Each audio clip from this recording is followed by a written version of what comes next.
Hi, I'm Lynn. And I'm Erica. And we're all dolled up today, aren't we? Yes, we are. We've got our jewels and we've got our boa here. Right.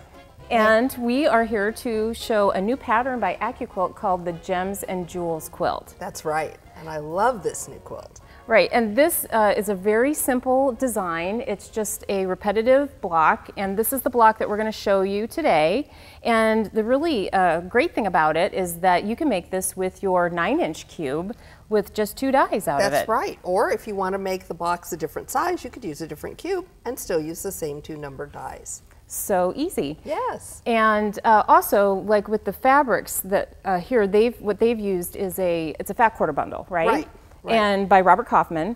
And so you could do that and make this really interesting design, or you could make it two-tone if you want to do that. Right. You could make it a different look. And I actually really love this fabric. I had the same fabric bundle and am making a completely different quilt out of it. So love our Robert Kaufman. And I'm thinking about making this quilt for, I have a friend in my life that's having a baby. So I think this will be a great baby quilt. Great baby quilt.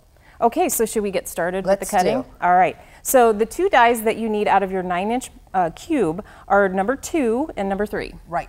Okay, and so what I'm going to do, we've got the Go Big today. I'm going to show you how to cut both dies at the same time. I know, this is really fun. All right, so we're going to start with the square, and I just want to show you really quick, I'm going to use my ruler here, how to measure for your width of fabric strip. Right. So we recommend that you just measure the width of your shape and then add 1/4 of an inch to either side. Right. So that's how you're going to, then you just cut your width of fabric strip to that measurement.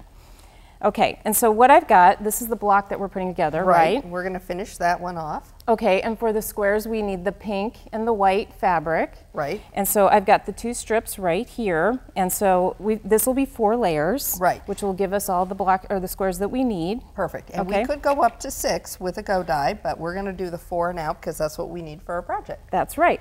And so I'll put my mat on this one. I'm just going to roll up my fabric. I am going to show you a quick trick as soon as I run this through as well with cutting. And then this is our half square triangle. Right. And that's going to be the other part of the block. And we're going to do the same thing. We're going to have, we cut our width of fabric strips. We've got them on the lengthwise grain so they run this way through the cutter. Great tip. Always remember that. Yeah. And the 2-tone foam makes it really easy to see, right, where to layer your fabric. And so I'm going to just put that on my die and then set it on the cutter. And I'm just rolling this excess fabric up next to the die. You just want to be careful that you've got that all kind of organized there. Right, and you don't want to have that under your die. It's kind of like a die race. You get to see which one's going to make it through the end first. Okay, so here we go. Okay. Perfect. This is great. What a great time-saving tip. Right. So there we go. And then, okay. That's another thing. Lynn just slid that mat off, and that's a really great tip too, because sliding that off, if you've built up some static electricity, which is really normal to happen, then you're not going to be pulling your fabric, part of it up onto your mat and leaving part of it on the die, and it's going to keep it right together for you. Right, it makes it so much easier that way. And so I just wanted to show you, so there, look at the very little bit of fabric waste that I had. All I'm going to do then is just scoop my fabric up right over my shapes, because I already have that with the fabric strip measured, so then I can just go back and cut that again. Right. Perfect. So, all right, so let's move to the sewing. I'll get your squares and everything for you. My squares for me. Okay. Excellent. All right, so I'm going to give you those. Okay. So we're going to get started with these. We've got our 2 pink and our 2 white. And I'm going to match those up, and they are absolutely perfect because we cut them on our die. We're ready to go ahead. Now all of our shapes with our AccuQuilt dies are calculated with a standard 1/4 inch quilting seam allowance. So we're ready to just come on in here and go ahead and get that sewn. And really, if you do all your cutting ahead, you can sit here and chain piece those together and have this done really in very little time. And Lynn, if you want to hand me those half squares, I'm just going to go ahead and keep going with those. There you go. And these, The good thing about these are they've got this dog-eared corner. We engineer them with this cut off so that when we are done sewing it, not only is it going to give us a guideline as to where to sew with our 1/4 inch, but when we have it together and press it, you're going to see we don't have any trimming to do at all, and that's a great time savings. Boy, you get spoiled with not having to do that really quickly. It's also nice if you're chain piecing your square ahead of your triangle that it becomes a jumper square, so that you don't have to worry about getting that tip down in the end. So super. So I'm going to just pop these apart here. I'm going to use my little cutter on the edge. Now I'm going to press these to the dark side. Lynn's a press open girl, but I'm a press to the dark side. So I'm going to go ahead, set that really quickly, and fold it up towards the dark. Okay, and it's great to follow the directions in your pattern. That most patterns will instruct you if it's important to press it one way or the other. And sometimes there is a reason, so you do want to do that. I know I'm guilty of sometimes not reading my pattern, so that's always. And another thing that I always like to do, and I think is a great tip too, is to always do a test block. Yes. Cut one block first, sew it together, and that'll help the whole project go together a little bit more smoothly for you. So let's go ahead and get this 4-patch together because I'm excited to show you how to do that. Okay. So we're going to want this laid out so that our pinks are opposite corners, our whites are opposite corners. Because we've pressed to the dark, that means that these are going to almost do a little lock together at that point.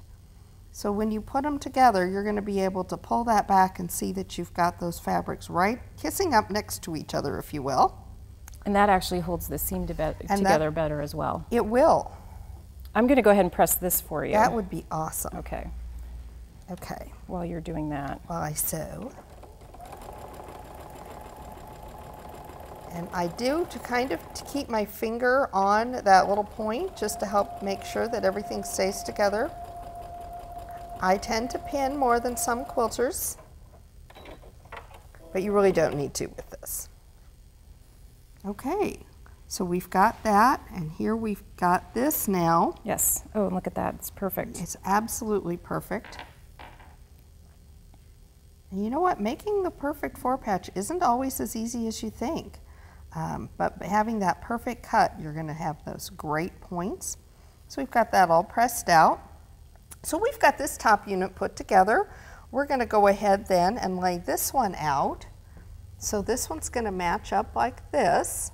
So let's go ahead, flip this over, and sew these two pieces together.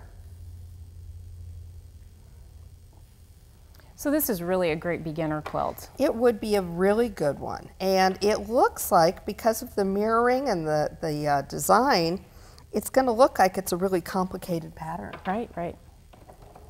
And that's what we always want when we're getting started. We want to do something that's quick and easy and looks like it took a long time. Right, and that's a little bit more interesting than just sewing squares together. Absolutely. Okay. And again, we're going to go in and go ahead and press. Now I know that we pressed towards the little squares on the other piece. And again, I'm going to mirror that because I again want those perfect points in the center, and I want to be able to have that match up really well. So let me give that a little press. Now, I want to make sure I've got this laid out right. So I'm going to go ahead and double check myself that I've got my pattern, I've got my squares laid out. That's usually what Lynn does for me when we're filming together, is make sure that I have my squares facing the right way. That's another good reason to do a test block, because then you can have it here while you're... And I will keep my test block right there with me as I'm assembling, just so that I don't get confused or don't get carried away, maybe is a good way of putting it, while I'm sewing, and forget what I'm doing, because then we have to unsew, and that doesn't save anybody any time. Again, I'm kind of keeping my finger on that little point because I just want to make sure that I get that perfect point down there.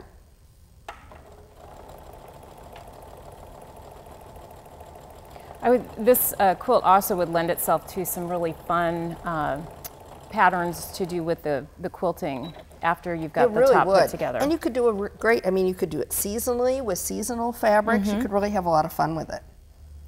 Okay.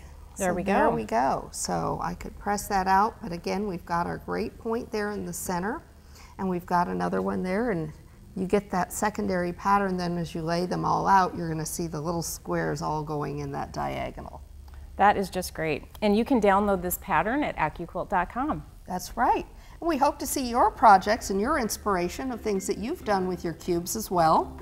You can get more inspiration from us on Twitter, Instagram, Facebook, and of course Pinterest. That's right. So here at AccuQuilt, we help you cut time So you can quilt more.